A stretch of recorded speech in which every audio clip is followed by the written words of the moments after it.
Welcome to the Growth Pod. Today on the podcast, we have Becky Warrak, who is the owner of Raven Crest Books, a publisher for business owners and entrepreneurs in the online coaching space.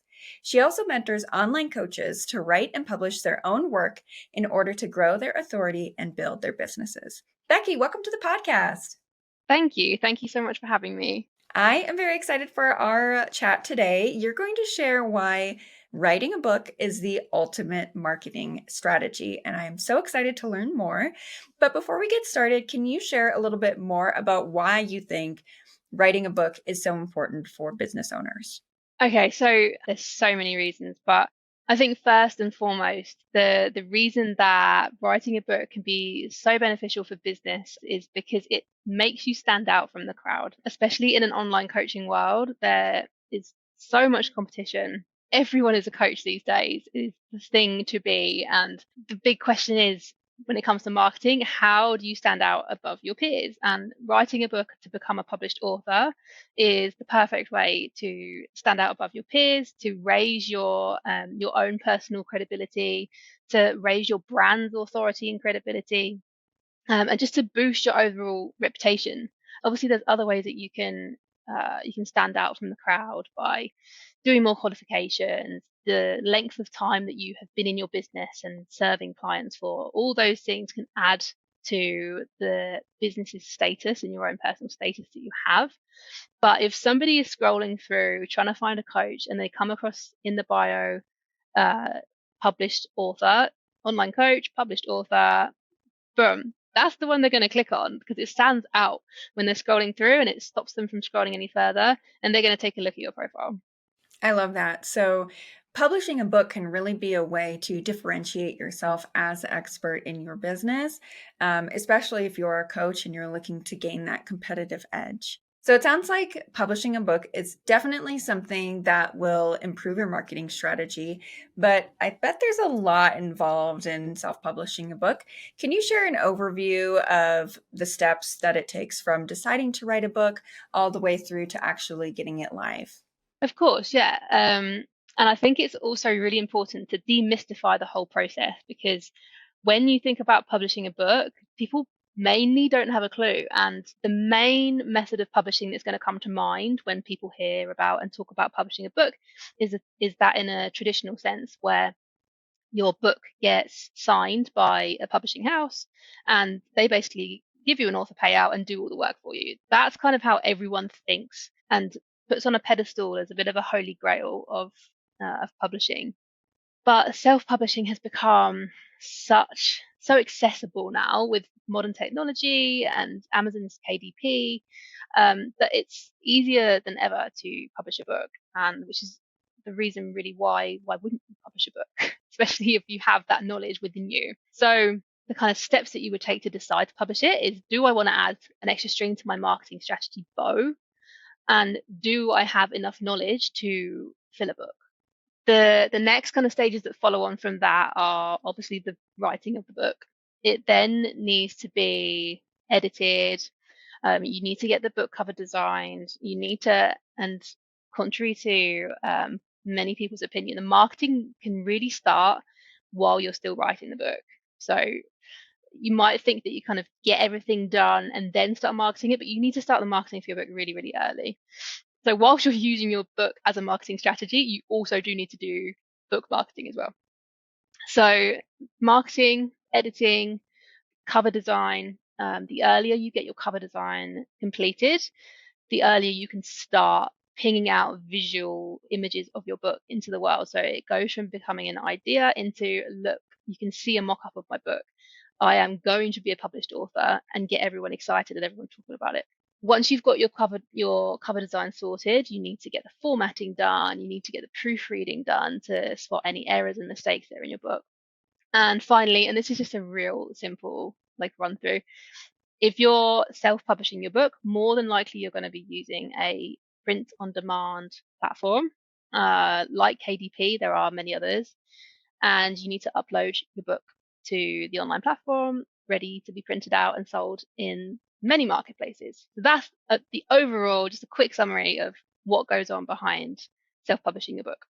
I think it was so important what you were saying about making sure that you're marketing your book before it actually comes out, and how if you get the cover designed really early, now you can have those promotional materials showing your book and talking about how you will be a published author.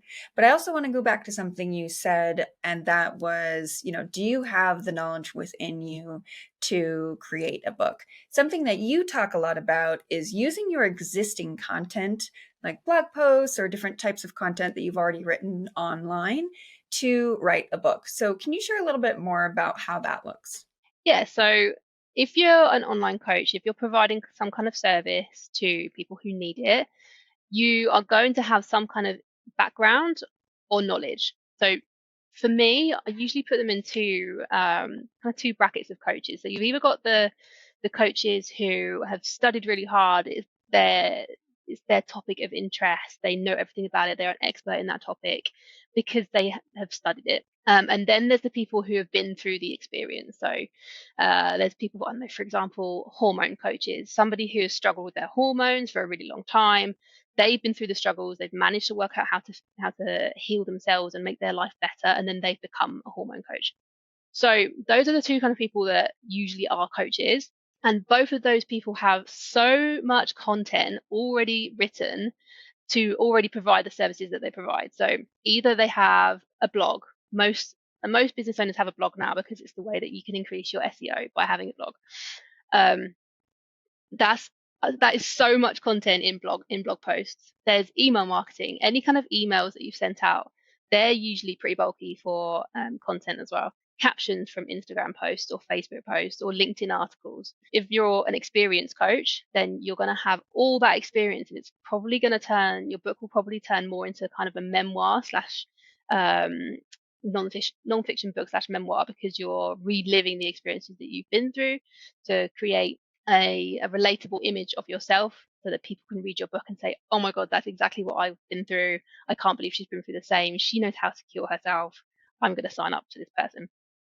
So there's so much content that you would have already written. Even if you're 1 or 2 years down the line into your coaching business, there you will surprise yourself with how much content you've already written. Um, so you need to utilize it. I'll be honest, when I wrote my book, I wrote it in under 90 days, and probably about 13,000 words of it. It was 45,000 words altogether. 13,000 words of it was from content that I'd already written. Obviously, it needs to be tweaked, but I guarantee that most online coaches are going to be able to add like 10,000 words to their book straight away by just copying and pasting their previous content into a document, a Google document, a Word document. It's such an easy way to go from having a blank piece of paper to, oh, okay, I've got like 10,000 words in my book. And then all of a sudden, the writing process doesn't seem quite so scary anymore. I love that. I think if you're listening to this episode and you're thinking about writing a book, but you're struggling to find that motivation to get started, repurposing your content that you've already written is a great way to remove those barriers and just kind of start getting the juices flowing. So, you've talked a lot about the benefit of writing a book, how to do it, and then also a great way to get started. But let's talk a little bit about publishing. There is two, in my experience, and you can correct me if I'm wrong, there are two ways to publish your book. One is through a traditional publisher, but then the other one is this more accessible form of self-publishing that you've touched on. Can you talk about some of the benefits of going the self-publishing route versus a traditional route? Yeah, there's also a third option called hybrid publishing, which is kind of bang in the middle of the two. There are benefits to using this one as well, and basically you will pay up front a fee, and the publisher takes the service fee. They publish your book for you, and the benefit of hybrid publishing is that it's a lot quicker than traditional publishing, and you get a much higher rate of royalties. So, for example, with traditional publishing, you're gonna get around 5 to 10% of royalties. You might get a big payout at the beginning, but then when the royalties come in, it's going to be really, really low.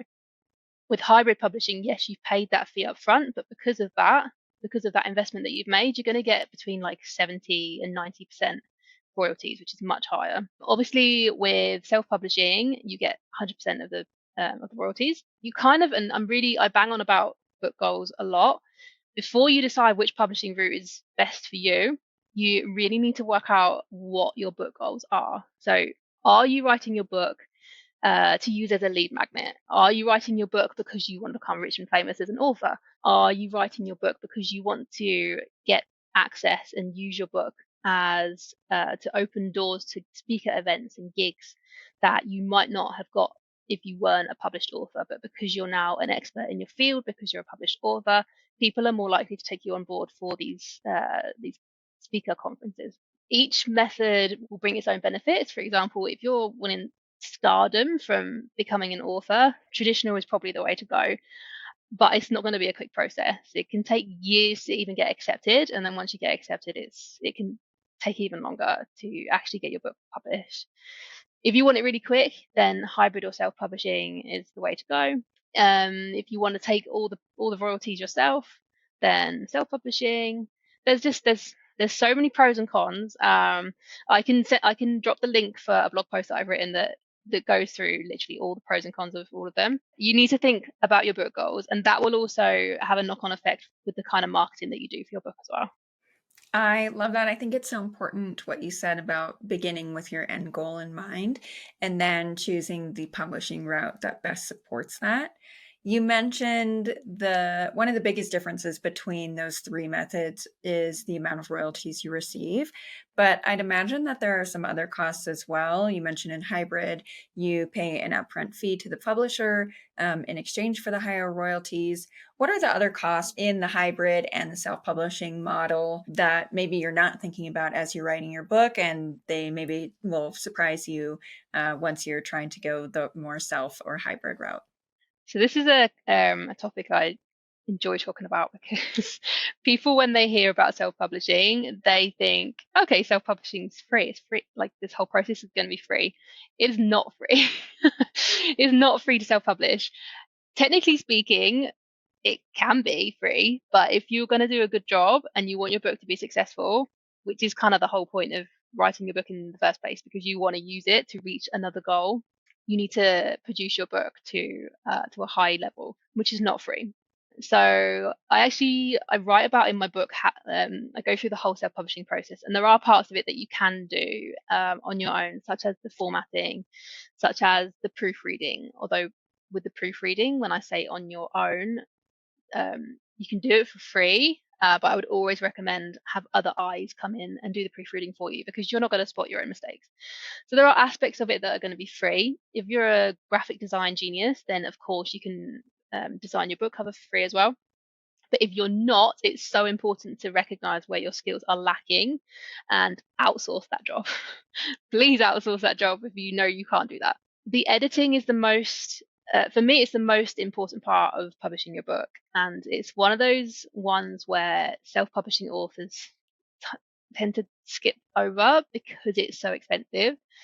But you shouldn't skip the editing part because you don't know how good your book can be until you've had it edited. Now the editing, it depends on your word count, and depends on what kind of editing you're getting done. But it can be anything from like 500 to £1,200. I'm not sure of that in dollars. I'm sorry. So I don't know that is going to either. be the most expensive. That's going to be the most expensive bit of your self-publishing journey. And if you're thinking, oh my God, that's a lot, think about all the other avenues of your current marketing strategy and what you're currently spending on your marketing strategy. So things like Facebook ads, Instagram ads, ads anywhere. Think about whether you're hiring social media managers because you haven't got time to do that part. All of that stuff is part of your marketing strategy. And if you're willing to spend money on those things, like Facebook ads, they add up, then this is just another part of your marketing strategy that you need to invest in if you want to reach those goals that you wanted to reach. Yeah, I love that. There's two things that you mentioned there. The one is where you're already spending your marketing dollars. So I'm actually coming out with a book in July, and something that I've shared in a recent episode is that I am at capacity with my clients currently. And so it made more sense to stop running ads for now and invest in the book while I'm working on getting that published. And then later, as maybe I have more capacity or I bring on more team members, I can go ahead and scale those ads back up. Facebook isn't going anywhere. Google's not going anywhere. They'll always be happy to take my money. And so for me, it made more sense to allocate it to the launch of my new book. But the other thing you mentioned was the importance of editing. And I just want to echo that. I have a lot of people on the podcast who have written their own book and self-published it. And for me, I always try to get that book that the guest has written beforehand and read it. And it's really evident when somebody has made the investment versus when they have not. And the people who make the investment sound a lot more smart, intelligent. Their ideas come across a lot cleaner. And those people are, if you're listening at home, those are the people where I'm talking about their books a lot and mentioning them. And then the other people, I maybe talk about their books a little bit less or in passing just because their ideas don't come across as cleanly.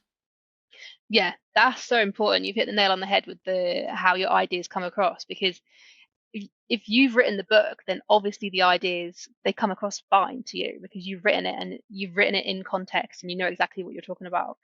Um, it happens a lot when I read clients' manuscripts and I say to them, I do that before the editing process to make sure that they're not wasting money on the editor. Like I can iron out a few things before it goes to that stage, and I'll say, what does that mean, or like what is the context there? And they're like, oh my god, I didn't even think like that didn't make sense to somebody else. So you just won't notice those things until it's been to an editor.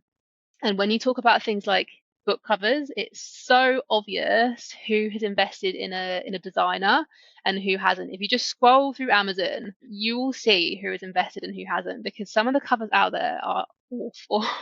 It just, you're selling yourself short, right? When you're not investing in the cover, it's the first impression that somebody is going to get when they see your book. And even though the ideas inside the book might be really solid, if you're not taking the time to make sure that the cover looks good and appealing, you're kind of shooting yourself in the foot or making yourself seem less credible from the get-go.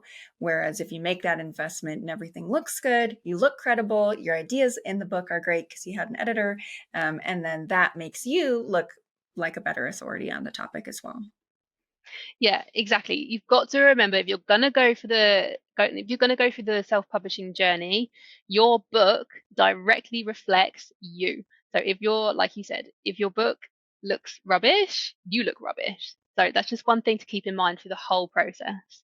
I love that. Becky, I really enjoyed our conversation today, and I want to know what's next for you. What have you been working on, and what's coming up in the near future? Okay, so can I show my book? Yeah, Shameless of plug. course. Yes, of course. Here's my book.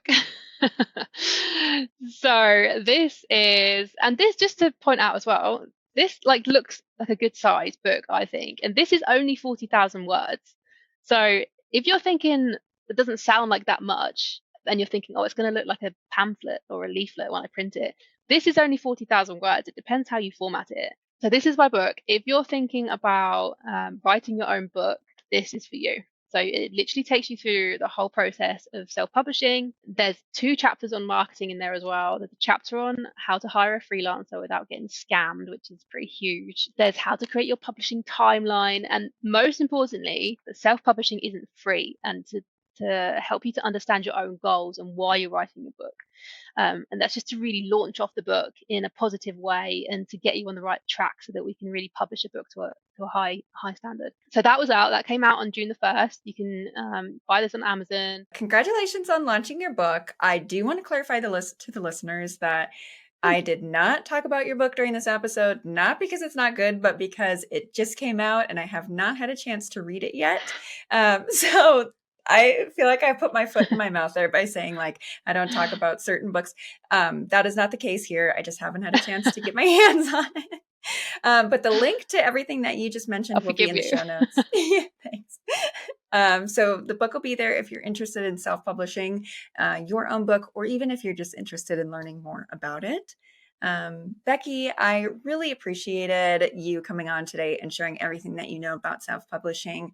I think our audience got a lot out of it, and I really appreciate your time. Thank you so much for having me. If you enjoyed this episode of the Growth Pod, please leave us a review. Thank you so much for listening, and I look forward to seeing you in the next one. Hey, Angela here. My new book just came out and I want you to have it for free. The book is called Your Marketing Ecosystem: How Brands Can Market Less and Sell More. In the book, I break down the exact system I use to help my clients significantly reduce acquisition costs, improve their ad efficiency, find new high growth marketing channels, and most importantly, create profitable marketing strategies. So, if you're a small business owner looking to cut through the noise and invest in high impact marketing channels, or a medium to large organization who wants to understand why your marketing is underperforming and how you can create a profitable marketing strategy, this book is for you. The strategies in this book have changed the profitability of my clients' marketing strategies, and I know they can do the same for you. To start implementing them in your business today for free, visit yourbrandevolved.com/free book. When you get the book, you're not only getting the exact roadmap that I use to create profitable ecosystems, but you're also getting access to the resource portal that I've put together as an exclusive gift for readers of the book. The portal has swipe files, tool and tech recommendations, and other resources designed to help you create a profitable marketing strategy. There's absolutely no cost for those resources. You get access to them when you get the book. So what are you waiting for? Visit yourbrandevolved.com/free book and get your copy today for free.